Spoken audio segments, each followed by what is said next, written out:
When it comes to goals, Sanjeev Ji, this was one of my biggest challenges when I first started. And how can one who doesn't really know where they should go find their true purpose in life? And how can we really find out what it is that we truly want? Because many of us don't know what we want. Many, especially students these days, will be switching majors like it's nothing, for instance. Yeah. But it goes beyond education. How can we really know what our purpose is in life in general? You're absolutely right. Once again, I would pay, no, don't want to be the bearer of bad news, but majority of the people in life, they're again going on autopilot. They have so many desires, right? Desires, each day you have, all of us have so many desires. Hardly any one of them gets fulfilled. First, we must learn how to know the difference between a desire and what I truly want. And that sets the desire apart from what we call as seeking. Seeking is very different from desire. Desire, I can sit here and say, oh, I wanted like a McDonald's double cheeseburger or whatever, right? No, it's a desire, and then after some time it'll go away. Seeking is that I want this thing and I'm actively gonna go after it and get it. So once we must learn to see the difference between desire and seeking. And then the whole process, we will do it in maybe a full podcast on this goal manifestation, is that it is asking for the first time sitting down. And before, say in GPS, right? Most people know that how this GPS works is that you put the address, it's connected to satellites, it'll take you there. But a lot of people don't know there is an equally important second aspect. If that GPS or the satellite cannot detect where you stand right now, how is it going to direct you to go somewhere specific? So where you stand right now is just as important as your goal has to go. So before we even get to the point of what is the purpose, what is my goal, I first must assess where do I stand. And it takes an honest assessment for yourself. And that's why a guide, a teacher comes in as a great help in this whole process.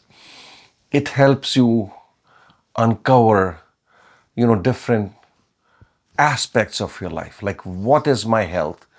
What is my happiness? What is my family like? What is my success in my work? What is my success in wealth creation? I mean, all areas one by one. And have a complete assessment of where I stand. Once I have, say, taken 7 aspects and very clearly identified where I stand today in terms of success, happiness, health, whatever, then I can one by one look at them and say, I'm okay with that, or I want this aspect to be better. And if I want it to be better, how much better? Say, I have $10,000 as my bank balance. One may say, I'm happy with it, fine. But if somebody says, no, I want more, but then you have to define it, how much more? Correct. More means nothing. So 50,000, 100,000, 1 million, doesn't matter. But set that goal. So we must, and these aspects taken from where I stand today, once I project them and to see in these areas where I want to be, will help me first identifying the goals.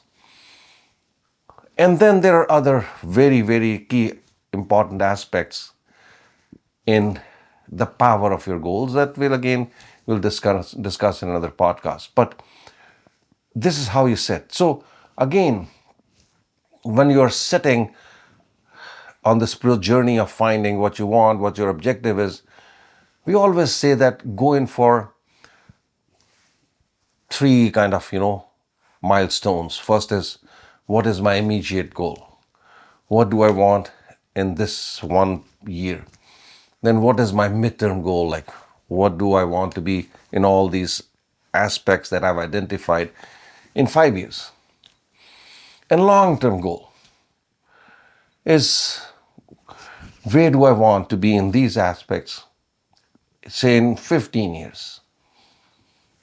And now, after I've done this, then I go to the final step of, if 15 years or 20 years I have achieved all that I'm setting here, what would I want? And that would be your ultimate goal. Your teacher, your guide, your guru, whoever is there, will help you on that journey. And if done honestly, with a very bit of, like, lot of, self-exploration and a lot of honesty to yourself, most people will come out and say, I want liberation. I want self-realization. Anybody who says, I want self-realization tomorrow, just know he's a runner. Because he has not been able to be successful in so many material things in life. So in escapism, you say, I want self-realization. No, you cannot have self-realization when you have so many unfulfilled desires. So it is so important to understand, to experience material success, happiness, that you can be liberated from this. Unfulfilled desires are those negative energies which will hold you back from reaching that ultimate goal.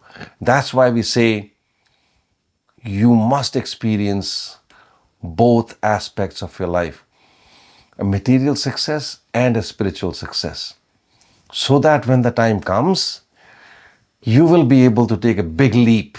Right. And say that, yes, I'm done. I have experienced it.